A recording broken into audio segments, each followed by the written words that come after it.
Hello everyone दोस्तों। तो दोस्तों हम सभी ने आपका प्लानिंग कमीशन के बारे में पढ़ा। हमने नीति आयोग के बारे में भी पढ़ा कि प्लानिंग कमीशन क्या है, नीति आयोग क्या है।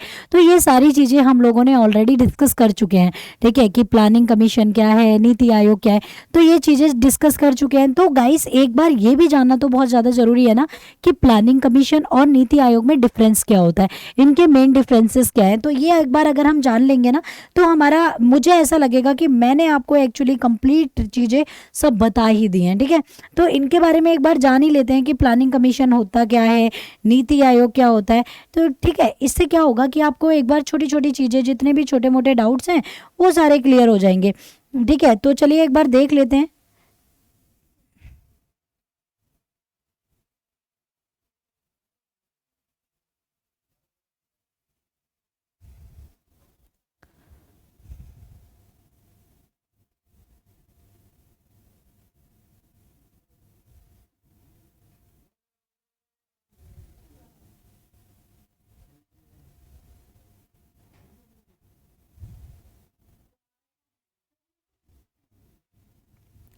ओके गाइस, तो ये सारी चीज़ें हम लोग एक बार बात करेंगे।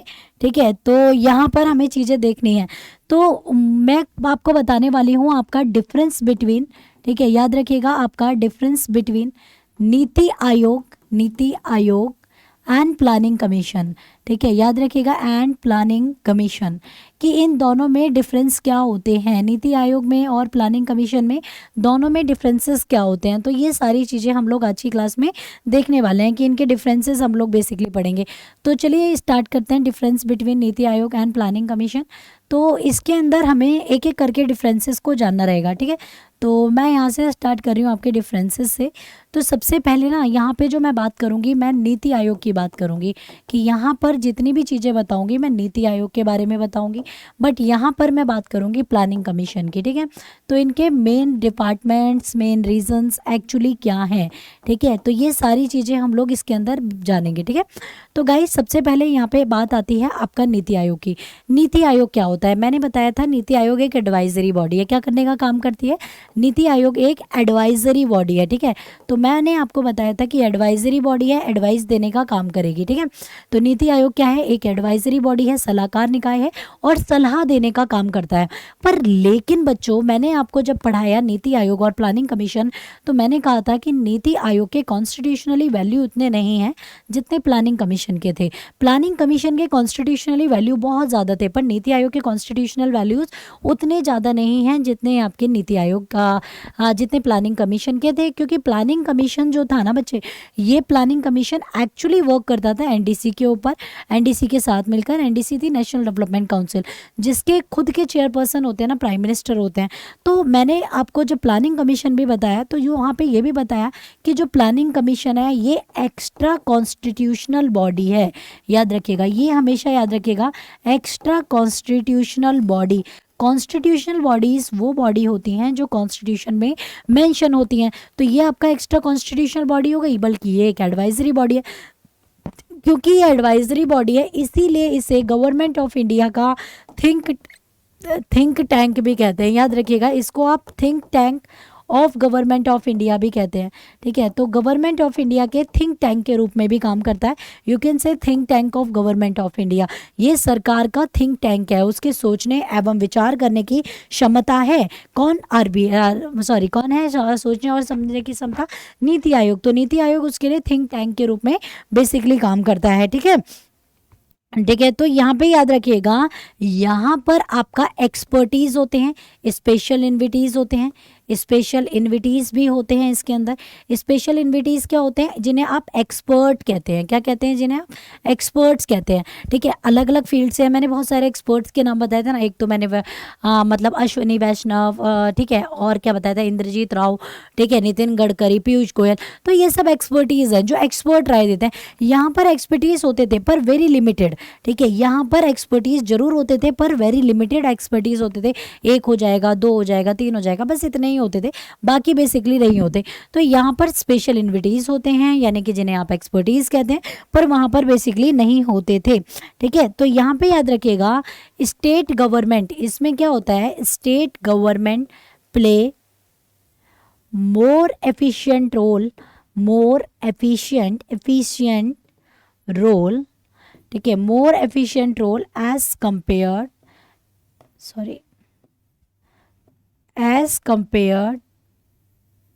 Planning commission, as compared planning commission. मतलब बच्चे यहाँ पे क्या होता है, जो स्टेट गवर्नमेंट है ना वो मोर इफिशिएंट रोल प्ले करती है as compare to planning commission.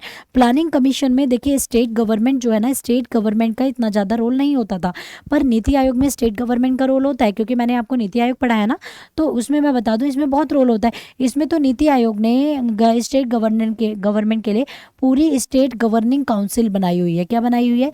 State governing council बनाई हुई है, ठीक है, परिषद पूरा का पूरा बना रखा है। तो यहाँ पर इनका बहुत ज़्यादा रोल होता है as compare to planning commission. यहाँ पे याद रखिएगा, यहाँ पर आपका यहाँ पर ओनली मतलब state meet only annual meetings. मतलब जो स्टेट मीट होती थी ना, मतलब वो हमेशा एक एनुअल मीटिंग के द्वारा ही होती थी, एनुअल मीटिंग्स में मतलब होती थी। तो state meets only in annual meeting, मतलब सिर्फ एक एनुअल मीटिंग के द्वारा ही स्टेट की मीटिंग होती थी, तो मतलब ज़्यादा उसका वो नहीं था, ठीक है। तो यहाँ पे ज़्यादा बेसिकली नहीं था। इसके बीच में आपका यहाँ पर क्या होते हैं ना, जो आपका मतलब जो नीति आयोग होता है, बच्चे इसी को कंटिन्यू कर रही हूँ, जो नीति आयोग होता है इसमें सीईओ होते हैं, appointed by CEO, appointed by prime minister, ठीक है, जिनकी आपका प्राइम मिनिस्टर के द्वारा इन्हें अपॉइंट किया जाता है। मतलब इसमें क्या होते हैं, सीईओ होते हैं, चीफ एग्जीक्यूटिव ऑफिसर होते हैं। आपका चीफ एग्जीक्यूटिव ऑफिसर को किसके द्वारा अपॉइंट किया जाता है? प्राइम मिनिस्टर के द्वारा अपॉइंट किया जाता है चीफ एग्जीक्यूटिव ऑफिसर को। तो इसके अंदर हमेशा याद रखिएगा कौन होंगे? चीफ एग्जीक्यूटिव ऑफिसर बेसिकली इसके अंदर होंगे। पर इसके अंदर कौन होते हैं? इसके अंदर सेक्रेटरी होते थे, सचिव होते थे, जो कि secretary by as usual process, ठीक है, secretary by as usual process, मतलब एक एज यूजुअल प्रोसेस के थ्रू सेक्रेटरी वर्क करते थे। एज यूजुअल प्रोसेस क्या हो गई? As usual process like what kind of process? As usual process का मतलब बच्चे क्या हो गया? एज यूजुअल प्रोसेस का मतलब हो गया बाय द प्रमोशनल पोस्ट, ठीक है, कंप्लीटली प्रमोशनल पोस्ट थी। यहाँ पर तो सीईओ होते हैं जिनकी नियुक्ति कौन करते हैं? प्राइम मिनिस्टर करते हैं। इसका जो अप्रोच है ना, इसका अप्रोच बॉटम टू टॉप है, ठीक है। ये कैसे काम करता है? बॉटम टू टॉप अप्रोच पे काम करता है, ठीक है। तो ये भी याद रखिएगा, ये बॉटम टू टॉप अप्रोच पे काम करता है, बल्कि ये टॉप टू बॉटम अप्रोच पे काम करता था, ठीक है, टॉप टू बॉटम अप्रोच पे काम करता था।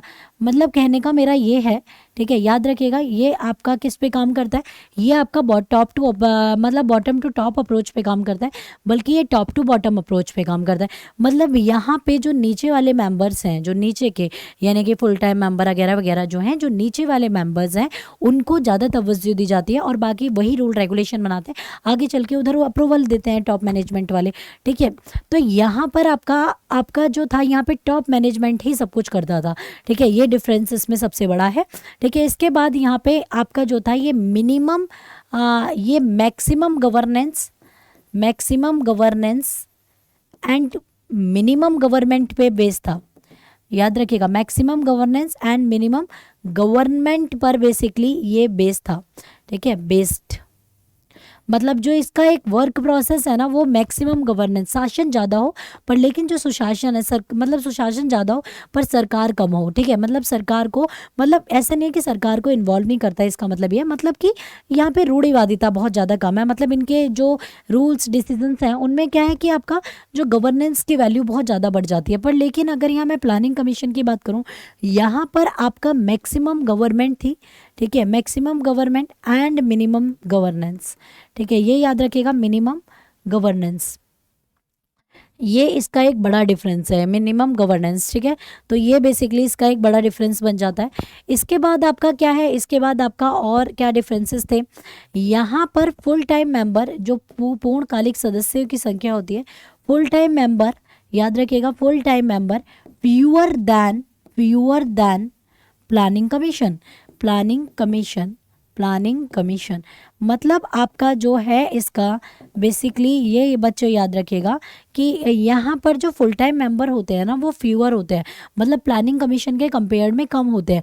बल्कि यहाँ पर फुल टाइम मेंबर आपके जो मैक्सिमम फुल टाइम मेंबर्स की जो संख्या थी, याद रखिएगा यहाँ पर फुल टाइम मेंबर की जो बेसिकली संख्या थी ना बच्चे, फुल टाइम मेंबर आपके जो होते थे वो 8 फुल टाइम मेंबर्स होते थे। बट लेकिन वहाँ पे full time member fewer than the planning commission, वहाँ पर प्लानिंग कमीशन से आपका कम होते हैं। ठीक है, इसके बाद इसमें क्या होता है, यहाँ पर आपका maximum maximum 2 part time members, मतलब इसमें 2 पार्ट टाइम मेंबर हो सकते हैं मैक्सिमम। ठीक है, याद रखिएगा मैक्सिमम 2 पार्ट टाइम मेंबर हो सकते हैं एज पर द रिक्वायरमेंट जो होते हैं पार्ट टाइम मेंबर। बट लेकिन there is no provision of, ठीक है ना, मतलब यहाँ पे आपका no provision of part time member, इसमें पार्ट टाइम मेंबर्स का जो है कोई भी प्रोविज़न था ही नहीं, मतलब इसमें पार्ट टाइम मेंबर होते ही नहीं थे। ठीक है, तो यहाँ पर आपका पार्ट टाइम मेंबर होते हैं पर वो मैक्सिमम 2 ही हो सकते हैं। बट लेकिन अगर मैं यहाँ की बात करती हूँ तो यहाँ पार्ट टाइम मेंबरों का कोई प्रोविज़न ही नहीं था। तो ये एक एंटायर थिंग है कि भैया प्लानिंग कमीशन कैसे काम करता था, नीति आयोग कैसे काम करता था। पहले मैंने बताया कि नीति आयोग एक एडवाइजरी बॉडी था, ठीक है, और इसे आप एक्स्ट्रा कॉन्स्टिट्यूशनल बॉडी भी कह सकते हैं। इसके बाद इसकी स्पेशल इन्विटीज यानी कि एक्सपर्ट, यानी कि जो एक्सपर्ट्स वगैरह होंगे वो इसमें मैटर करते हैं। इसमें बहुत सारे स्पेशल इन्विटीज होते हैं। करंट में तो इसमें 5 स्पेशल इन्विटीज हैं, याद रखिएगा करंट में इसके अंदर 5 स्पेशल इन्विटीज हैं। बहुत सारे स्पेशल इन्विटीज मिलकर ही काम करते हैं। जैसे कि कौन कौन है अभी करंट में, एक तो वीरेंद्र कुमार हैं, ठीक है, एक वीरेंद्र कुमार हो गए, अश्विनी वैष्णव हो गए, ठीक है, अश्विनी वैष्णव हैं, इंद्रजीत राव हैं, पीयूष गोयल हैं, नितिन गडकरी हैं। तो ये सारे मेंबर्स आपके क्या हो गए, इसके इन्विटीज हैं। तो इसमें पर ना आपका लिमिटेड एक्सपर्ट होते थे, ठीक है, याद रखिएगा लिमिटेड एक्सपर्ट्स। तो इसमें लिमिटेड एक्सपर्ट्स होते थे। इसके बाद स्टेट गवर्नमेंट बहुत ज़्यादा मोर रोल प्ले करती है as compare to planning commission, मतलब स्टेट गवर्नमेंट बहुत ज़्यादा रोल प्ले करती है। बट लेकिन यहाँ पे तो स्टेट गवर्नमेंट का जो रोल है ना वो आपका ऑलमोस्ट था ही नहीं, बस एनुअल मीटिंग्स के द्वारा होता था। और मेन रोल जो प्ले करती थी ना वो एनडीसी करती है, जिसकी फुल फॉर्म होती है नेशनल डेवलपमेंट काउंसिल। ठीक है, याद रखिएगा कौन करती है, नेशनल डेवलपमेंट काउंसिल। ठीक है, जिसके हेड ऑफिस न्यू दिल्ली के अंदर है, न्यू दिल्ली के अंदर इसका हेड ऑफिस पड़ता है। इसके चेयरमैन बाय डिफ़ॉल्ट प्रधानमंत्री होते हैं और ये 1952 में जाके बना था। ठीक है, तो ये एनडीसी इसके अंदर बहुत ज़्यादा main role play basically NDC ही करेगा। ठीक है, तो ये बात आपको याद रखनी है। इसके बाद इनका ना एक मेन आपका जो था एक मेन मतलब एक मेन सबसे बड़ा डिफरेंस जो है वो भी मैं आपको बता देती हूँ, नेक्स्ट में यहाँ पे बताएंगे। ओके,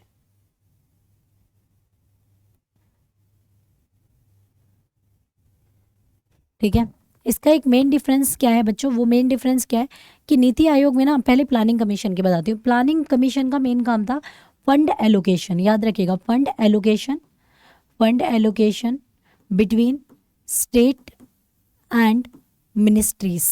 ठीक है, फंड एलोकेशन करना डिफरेंट डिफरेंट मिनिस्ट्रीज में और स्टेट्स के अंदर पैसों का बंटवारा करना। पर जो आपका नीति आयोग था, नीति आयोग जो है इसका पैसों का बंटवारा करना बिल्कुल भी वर्क नहीं है। मतलब कहने का मतलब है कि ये पैसों का बंटवारा नहीं करता है।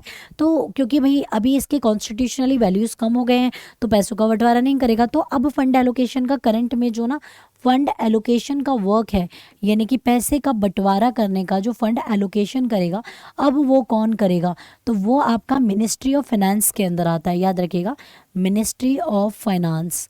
तो अब फंड का एलोकेशन करने का काम जो कंप्लीट हो गया ना वो मिनिस्ट्री ऑफ फाइनेंस का हो गया, यानी कि वित्त मंत्रालय करती है, जिसकी करंट मंत्री हैं आपका निर्मला सीतारमण जी। ठीक है, तो वित्त मंत्री का बेसिकली फंड एलोकेशन का वर्क हो गया। ठीक है, तो वेल आई होप कि एंटायर थिंग्स आपको समझ आ गई होंगी, सारी चीज़ें क्लियर हो गई होंगी। तो चलिए अब हम आगे बढ़ते हैं और आगे में बात करेंगे, अगले में नेक्स्ट में बेसिकली हम लोग बात करते हैं।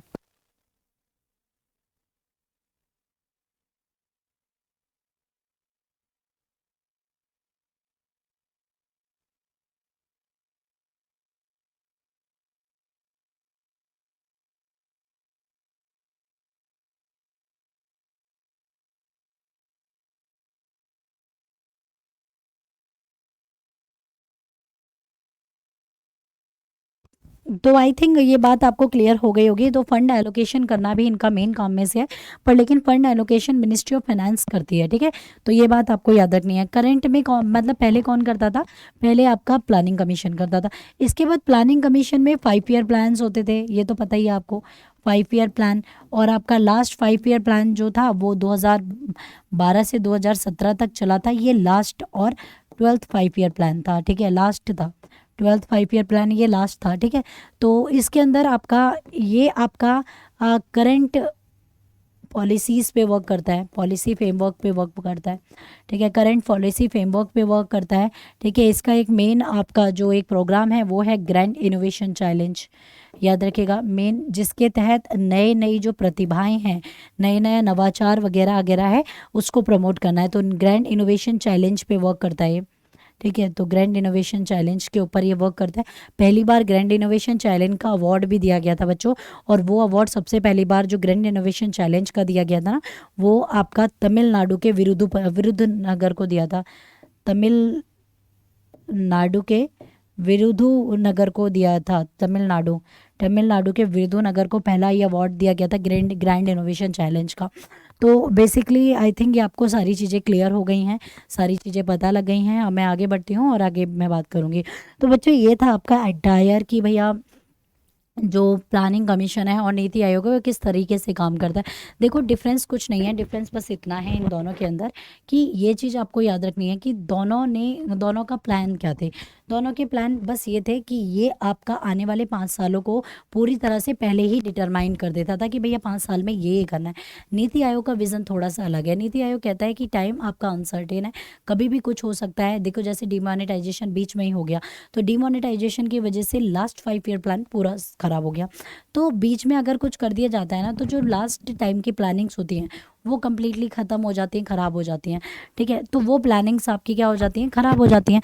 तो बेसिकली अगर मैं यहाँ पे बात करूँ कि वो प्लानिंग्स तो पूरी ख़राब हो जाएंगी अगर मान लीजिए कि भैया कुछ भी चेंज आया, तो दिस काइंड ऑफ प्लानिंग ख़त्म। क्यों, ये तो भविष्य के लिए प्लानिंग कर दी थी हमने, और बीच में फिर तो आप कुछ चेंज कर ही नहीं सकते हो। तो इसीलिए नीति आयोग का विज़न थोड़ा सा अलग है। नीति आयोग ऐसे काम नहीं करता।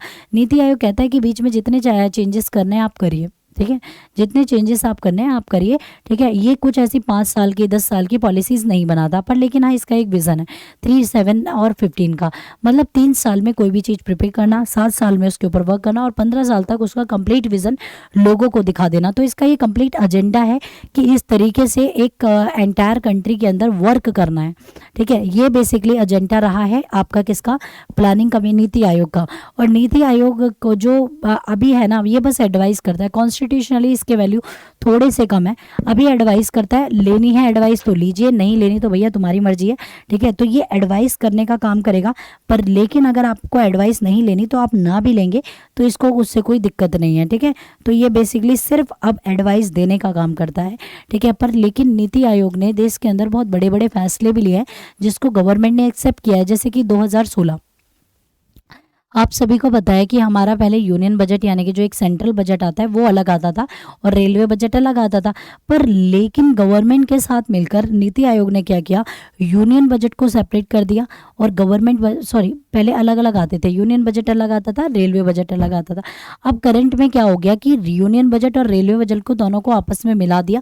अब रेलवे बजट यूनियन बजट दोनों एक साथ आते हैं, ठीक है। और आपको पता है नीति आयोग ने एक और काम किया था, और ये काम किया गया था नीति आयोग में एक आपके फुल टाइम मेंबर थे विवेक देबरॉय की कमेटी ने बेसिकली ये काम किया था यूनियन बजट का। और ये बहुत बड़ा ऐतिहासिक फैसला था, इसको छोटा मोटा फैसला समझ के ऐसे इग्नोर ना करें, ठीक है। ये एक बड़ा फैसला था, ठीक है। मैं इसे बड़ा फैसला क्यों कह रही हूँ, मैं इससे बड़ा फैसला इसलिए कह रही हूँ क्योंकि इसके बिना चीज़ें कैसे मतलब इतनी बड़ी चीज़ जो पिछले 25-30 साल से होती आ रही है आपने उसको आगे चेंज कर दिया। तो ये नीति आयोग का एक ऐतिहासिक फैसले में से एक था। उसी के साथ साथ गाइस नीति आयोग ने एक और चीज़ चेंज करी बजट में। पहले पता होगा आपको, तो पहले बजट जो आता था ना वो last working day of February की लास्ट वर्किंग डे अंतिम दिन आता था। पर अभी जो बजट आता है ना वो फरवरी के फर्स्ट डे आता है, यानी कि फर्स्ट वर्किंग डे। 1 फरवरी को अगर संडे नहीं है, वर्किंग डे है पहला, तो पहले दिन ही आपका बजट प्रेजेंट कर दिया जाता है। और बजट के आने से पहले ना, पहले क्या होता था, लास्ट वर्किंग डे बजट आता था, उसके 1 डे बिफोर आपका इकोनॉमिक सर्वे यानी कि जैसे आर्थिक सर्वेक्षण कहते हैं वो आता था, और 2 डे बिफोर यूनियन बजट आपका रेलवे बजट आता था। मतलब 2 दिन पहले रेलवे बजट आता था, फिर आपका इकोनॉमिक सर्वे आता था, फिर यूनियन बजट आता था लास्ट में, ठीक है, फरवरी के लास्ट में। पर अभी क्या हो गया है, अभी ये हो गया है कि first working day of budget आता है, और बजट में ही रेलवे बजट भी आपका शामिल हो चुका है, तो अलग अलग अब तो आते ही नहीं है। उसके जस्ट बिफोर 1 डे, उसके एक दिन पहले इकोनॉमिक सर्वे आता है। और ये जो बजट की डेट बदली ना, last working day to first working day, ये भी नीति आयोग की ही कमेटी ने बदली थी, विवेक दाबरॉय की कमेटी ने इसको चेंज किया था, मतलब नीति आयोग के बिहाफ पे। तो बच्चे ये ड्रास्टिक चेंज इंडिया के अंदर बड़े बड़े चेंजेस भी लेता है। जैसे कि अभी सबसे बड़ा चेंज क्या ले रहा है कि सिंगापुर के साथ उसने एक टाई अप किया, मेमोरेंडम ऑफ अंडरस्टैंडिंग साइन करी है, जिसमें कि अर्बन एरियाज़ मतलब नेशनल और इंटरनेशनल मुद्दों पे काम करता है, उस पर सलाह भी देता है, और गवर्नमेंट मंजूरी देती है तो उस पर वर्क करता है। ठीक है, इसने अभी क्या किया था, सिंगापुर के साथ एक मेमोरेंडम ऑफ अंडरस्टैंडिंग साइन करी थी, जिसमें कि अर्बन एरियाज़ के डेवलपमेंट पे वर्क करने के लिए नीति आयोग पूरी तरह से तत्पर है। ठीक है, तो इस तरीके से वर्क करता है नीति आयोग। ठीक है, उसके बारे में कि पूरी क्या खबर है ये मैं आपको अभी पढ़ाऊंगी थ्रू द MCQs। ओके, तो चलिए यहाँ पे आपका नीति आयोग और प्लानिंग कमीशन पूरा का पूरा कंप्लीट खत्म हो चुका है, इसमें आपका कुछ भी नहीं बचा है। ठीक है, तो चलिए देखते हैं कि क्या है क्वेश्चन। पहला क्वेश्चन आता है बच्चे, विच of the following statement is correct about the नीति आयोग। मतलब कि ये नीति आयोग के संदर्भ में कौन सा कथन एकदम सही है, मतलब नीति आयोग के बारे में इनमें से कौन सा सही है। तो पहला बोला गया है, नीति आयोग वॉज फॉर्म 25 जनवरी 2016। नीति आयोग का गठन 25 जनवरी 2016 को हुआ था। NITI Aayog comes under the ministry of commerce and industry. NITI Aayog वाणिज्य और उद्योग मंत्रालय के अंतर्गत आता है। नीति आयोग come under the ministry of commerce and industry हो गया। The NITI Aayog full form is national institute for transforming India.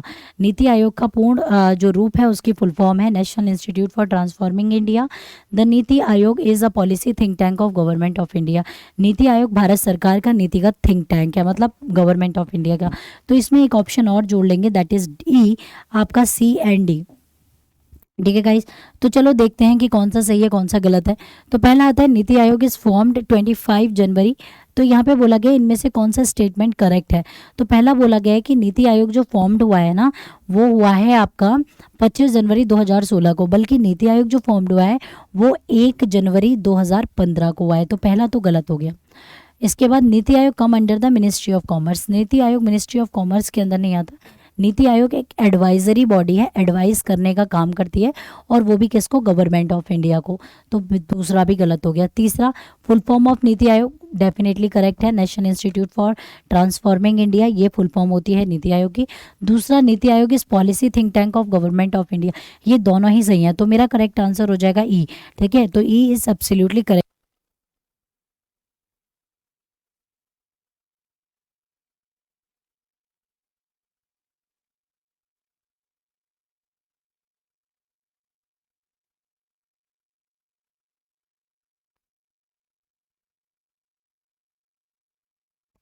तो वेल आई होप, उम्मीद करती हूँ कि आप सभी को समझ आ गया होगा। तो नीति आयोग गाइस कुछ इसी तरीके से वर्कआउट करता है, इस तरीके से काम कार्य करता है। ठीक है, तो नीति आयोग इसी तरीके से वर्क करेगा। अगला क्वेश्चन आता है, next question, which of the following statement is correct about the NITI Aayog. NITI Aayog के संदर्भ में इनमें से कौन सा स्टेटमेंट करेक्ट है। The aim of NITI Aayog is to achieve sustainable development goals and to enhance cooperative federalism in the country. Bharat मतलब नीति आयोग का उद्देश्य सतत विकास लक्ष्य को प्राप्त करना और देश में सहकारी संघवाद को बढ़ावा देना है। मतलब जो नीति आयोग है ना, वो सतत विकास के लक्ष्य मतलब सस्टेनेबल डेवलपमेंट को पूरा करना, और मतलब इन्हेंस करना कोऑपरेटिव फेडरलिज्म को, संघवाद को बढ़ावा देना, मतलब जहाँ पे आपका सेंट्रल गवर्नमेंट और स्टेट गवर्नमेंट दोनों मिलकर काम करें, दैट इज कॉल्ड फेडरलिज्म। ठीक है, इसके बाद आता है, the prime minister of India is the x officer chairman of NITI Aayog. मतलब जो देश के प्राइम मिनिस्टर होते हैं ना, वो नीति आयोग के पदेन अध्यक्ष होते हैं। There are 8 full time members in NITI Aayog. मतलब नीति आयोग में 8 पूर्णकालिक सदस्य होते हैं। तो बच्चे मैंने पहले बताया था 8 तो प्लानिंग कमीशन में होते थे, ठीक है, 8 किस में होते थे? प्लानिंग कमीशन के अंदर। नीति आयोग में बच्चों 8 नहीं होते हैं, ठीक है, 8 जो होते थे वो प्लानिंग कमीशन के अंदर होते थे, नीति आयोग में बेसिकली नहीं होते। तो करेक्ट आंसर जो हो जाएगा, फर्स्ट एंड सेकंड करेक्ट है, पहला भी सही है, दूसरा भी सही है, तो पहला और दूसरा एकदम सही है, तो करेक्ट आंसर इज डी। ठीक है, तो इसका सही उत्तर जो हो जाएगा वो डी हो जाएगा। Clear guys? तो सही उत्तर हमारा क्या हो गया? वो डी हो गया। तो हमारा पहला क्वेश्चन क्लियरली खत्म। यहाँ पे नेक्स्ट आता है, who of the following is the part of governing council of NITI आयोग। नीति आयोग की जो गवर्निंग काउंसिल होती है, परिषद साक्षी होती है, उसमें यहाँ बोला गया है कि निम्नलिखित में से नीति आयोग की साक्षी परिषद का हिस्सा कौन होते हैं। यहाँ पे होता है all chief minister of the state, सभी राज्यों के मुख्यमंत्री, chief minister of Delhi and Puducherry, Delhi और पुडुचेरी के मुख्यमंत्री, lieutenant governor of Andaman and Nicobar island, Andaman और निकोबार द्वीप के लेफ्टिनेंट गवर्नर, या ऑल ऑफ द अबव, उपरोक्त में से सभी। तो बच्चे यहाँ पे क्या आंसर हो जाएगा? इसका क्या करेक्ट आंसर होगा? तो यहाँ पे होता है all chief minister of the state, सभी राज्यों के मुख्यमंत्री, chief minister of Delhi and Puducherry, Delhi और पुडुचेरी के मुख्यमंत्री, lieutenant governor of Andaman and Nicobar, मतलब अंडमान निकोबार द्वीप के लेफ्टिनेंट गवर्नर, उपयुक्त सभी। तो बच्चे नीति आयोग में गवर्निंग काउंसिल होती है और उसमें ये सभी आते हैं। ठीक है, मतलब जितने भी मेंबर्स यहाँ पे गिने हैं हमने, ये सारे मेंबर इसकी लेफ्टिनेंट काउंसिल में आएंगे। ठीक है, तो वेल आई होप कि ये बात आपको क्लियर हो गई होगी। अगला सवाल आता है, which of the following is not a function of NITI Aayog, मतलब उपरोक्त में से कौन सा नीति आयोग का कार्य नहीं है। आता है, to involve a shared vision of national development priority sector and strategies, राष्ट्रीय विकास प्राथमिकता वाले क्षेत्रों और रणनीति की साझा एक दृष्टि विकसित करना, मतलब to involve shared vision of national development priority sectors and strategies. मतलब नीति आयोग का जो काम होता है ना, जो नेशनल और आपका इंटरनेशनल प्रायोरिटीज़ हैं, उनमें से पहला काम कौन सा करना है या किसकी प्रायोरिटीज़ ज़्यादा है उन पर वर्क करना। टू फोस्टर कोऑपरेटिव फेडरलिज्म, सहकारी संघवाद को बढ़ावा देना भी नीति आयोग का काम है। ठीक है,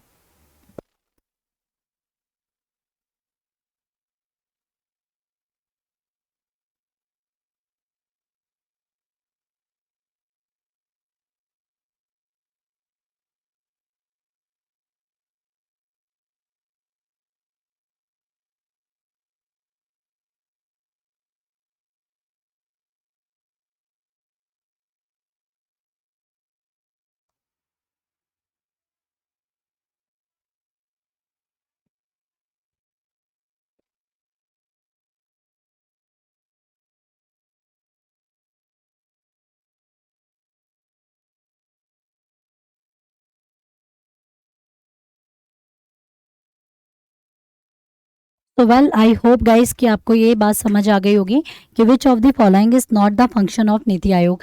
इनमें से नीति आयोग का कार्य क्या नहीं है, मतलब नीति आयोग क्या काम नहीं करता है।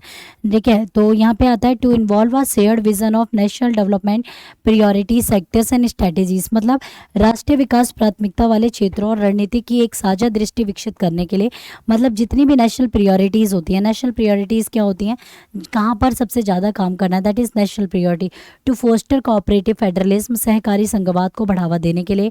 To give final approval to the 5 year plans of India, Bharat की पंचवर्षीय योजनाओं को अंतिम मंजूरी देता है NITI Aayog. To create knowledge innovation and entrepreneurial support system, मतलब एक ज्ञान, नवाचार और उद्यमशीलता सहायता प्रणाली बनाने के लिए नीति आयोग की ज़रूरत होती है।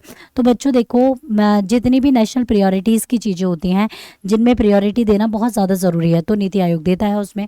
ठीक है, तो नेशनल प्रायोरिटीज़ की चीज़ों पे वर्क करने का काम जो होता है वो नीति आयोग का होता है।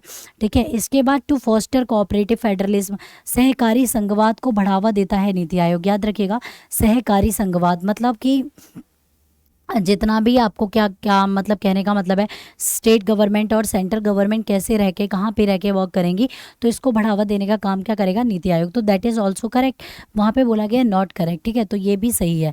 सी आता है to give final approval to the 5 year plans, ये क्या करता है, आपका भारत की पंचवर्षीय योजनाओं को अंतिम मंजूरी देता है। मतलब जो उसकी पंचवर्षीय योजनाएं होंगी ना, उनको अंतिम मंजूरी देता है। बच्चे अब क्या पंचवर्षीय योजनाएं हैं, जब नीति आयोग है तो पंचवर्षीय योजना तो है ही नहीं, तो ये आपका करेक्ट आंसर हो जाएगा अकॉर्डिंग टू द क्वेश्चन। इसके बाद to create a knowledge innovation and entrepreneurial support, मतलब नॉलेज में, इनोवेशन में और एंटरप्रेन्योरल सपोर्ट के लिए काम करता है। मैंने बताया ना कि नॉलेज के लिए तो वर्क करता ही है, जब भी तो इसने एक प्रोग्राम चलाया जिसका नाम है ग्रैंड इनोवेशन चैलेंज। ठीक है, याद रखना जिसका नाम क्या है, ग्रैंड इनोवेशन चैलेंज जिसका नाम है। ठीक है। तो ग्रैंड इनोवेशन चैलेंज बेसिकली इसका नाम है कि ग्रैंड इनोवेशन करने के लिए बेसिकली ये काम करता है। तो भाई भाई देखिए, पहला भी करता है, बी भी करता है और डी भी करता है, क्या नहीं करता? सी नहीं करता है। तो अकॉर्डिंग टू द क्वेश्चन जो करेक्ट आंसर हो जाएगा वो सी हमारा सही उत्तर हो जाएगा। ठीक है, अकॉर्डिंगली हमारा करेक्ट आंसर क्या हो गया? सी इज एब्सोल्युटली राइट कि which of the following is not function of NITI Aayog. So guys, to give a final approval to the 5 year plans is the correct answer according to the question. Okay, questions के according ये एकदम सही उत्तर हो जाएगा। So well, उम्मीद करूंगी आपसे कि आपको मेरी ये बात एकदम समझ आ गई होगी, क्लियर होगी, क्रिस्टली क्लियर होगी। ऑल क्लियर मत करना, क्रिस्टली क्लियर करना, 7 ऐप क्लियर करना, बट ऑल क्लियर बेसिकली मत करना। ठीक है, तो सभी को क्लियर होगा गाइज। तो चलिए आगे बढ़ते हैं और आगे नेक्स्ट में बात करेंगे। ओके, अगला आता है, which of the following district top the rank of expressional district for a period of 1 June 2018 and 31 अक्टूबर 2018।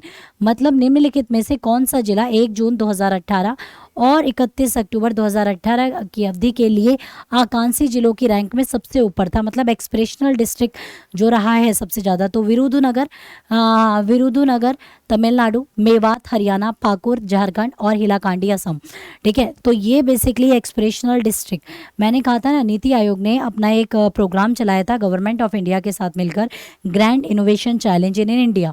मतलब कि आप कितना बेहतर या आप ऐसा क्या काम कर रहे हैं जिसमें आप एकदम परफेक्ट हैं, एक बेहतर काम आप जो कर रहे हैं, उसके लिए नीति आयोग ने अपना एक प्रोग्राम चलाया। तो उसमें किसे दिया गया? तो विरुधुनगर तमिलनाडु को बेसिकली दिया गया था। तो A is absolutely correct. Which of the following is true about the expressional district. ठीक है, तो एक्सप्रेशनल डिस्ट्रिक्ट की काफ़ी बात हो गई। Okay, which of the following is not matched correctly about NITI Aayog.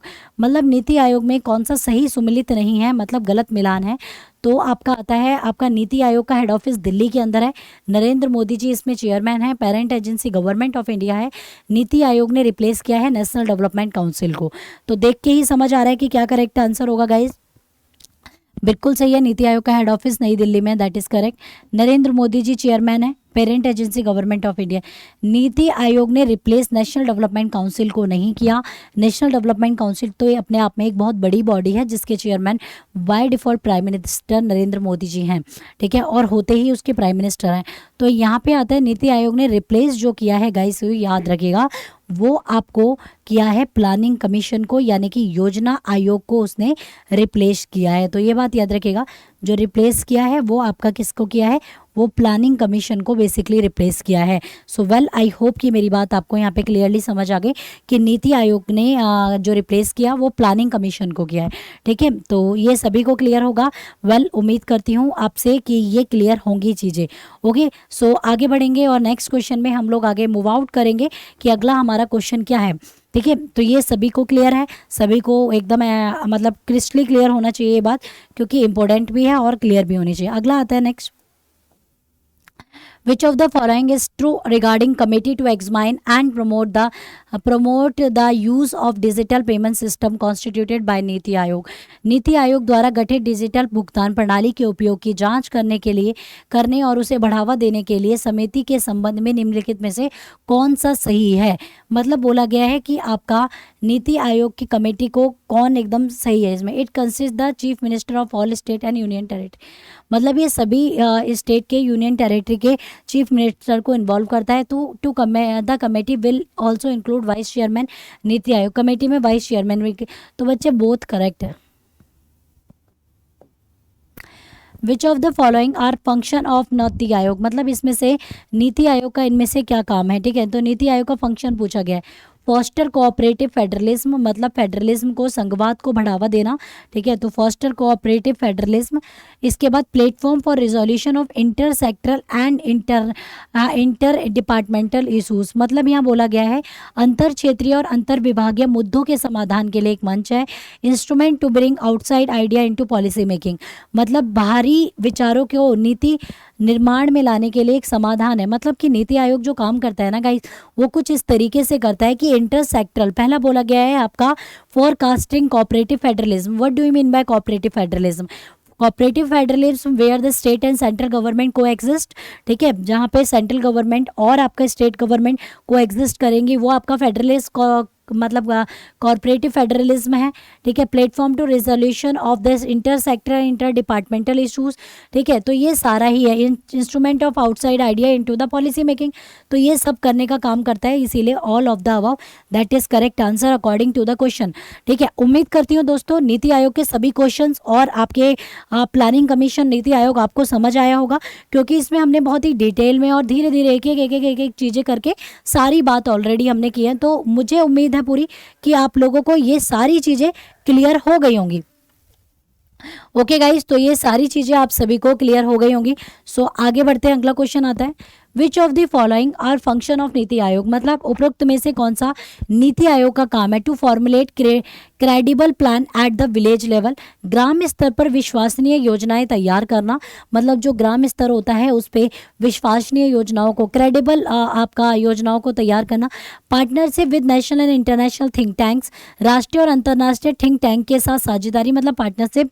इसके बाद आता है to focus on technology upgradation and capacity building for implementation of program and initiatives, कार्यक्रमों और पहलों की के क्रियान्वयन के लिए प्रौद्योगिकी उन्नयन और श्रम निर्माण पर ध्यान देता है। भाई श्रम निर्माण पर ध्यान गवर्नमेंट का देना भी है, तो A and B is correct. Okay, अगला सवाल आता है, NITI Aayog has a memorandum of understanding, NITI Aayog has a memorandum of understanding with which country for building capacity in implementation of the urban rejuvenation mission, शहरी कायाकल्प मिशन के क्रियान्वयन में क्षमता निर्माण के लिए नीति आयोग का किस देश के साथ समझौता ज्ञापन है, ठीक है, मतलब आपका जो शहर है उनमें और ज़्यादा डेवलपमेंट करना है या शहरों का आपका एक तरह से स्ट्रक्चर कैसा होना चाहिए, तो किसके साथ वो किया गया है, स्वीडन, यूएसए, सिंगापुर या ऑस्ट्रेलिया।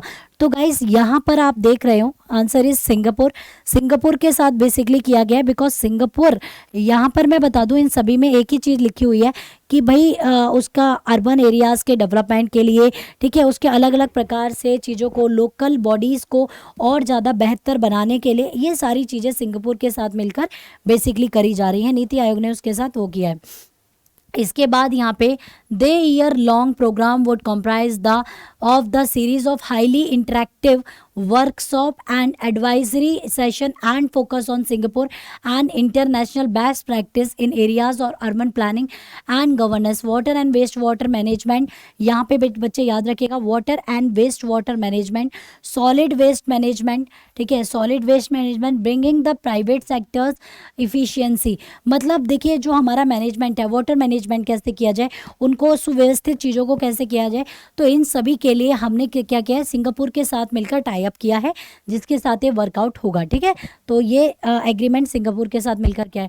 नीति Aayog is a new framework of, NITI आयोग के लिए एक नए ढांचे की योजना बना रहा है, मतलब नीति आयोग किसका फ्रेमवर्क है, 5 ईयर प्लान का, फाइनेंस कमीशन का, बजट या ऑल ऑफ द अबव का, तो नीति आयोग एक 5 ईयर प्लान का ही फ्रेमवर्क है, न्यू फ्रेमवर्क के रूप में हम इसे जानते हैं, ठीक है, तो मतलब एक तरह से 5 ईयर प्लान का ही एक बदला हुआ रूप है, पर लेकिन बदला हुआ रूप है तो उसमें कई सारे रूप बदल गए हैं, कई सारी चीज़ें चेंज हो गई हैं, फंक्शंस, मेंबर्स, ये सारी चीज़ें उसमें बेसिकली चेंज हो गई हैं, ठीक है। Who was launch the grand innovation challenge, grand innovation challenge किसने लॉन्च किया, पीएमओ प्रधानमंत्री ऑफिस ने, प्राइम मिनिस्टर ऑफिस के द्वारा, ministry of science and technology, विज्ञान और प्रौद्योगिकी मंत्रालय ने इसको लॉन्च किया, या आपका नीति आयोग या अटल इनोवेशन प्रोग्राम के द्वारा। देखिए grand innovation challenge is a very grand program by NITI Aayog, ठीक है, तो इसको जो चालू किया था वो नीति आयोग ने किया था, और इसके तहत अवार्ड्स भी दिए जाते हैं, मैंने बताया ना, तो सबसे पहले जो अवार्ड दिया गया ना वो विरुधुनगर को, ठीक है, विरुधुनगर, विरुधुनगर जो पड़ता है ना वो तमिलनाडु में पड़ता है, तो विरुधुनगर के तमिलनाडु को बेसिकली दिया गया था, सॉरी,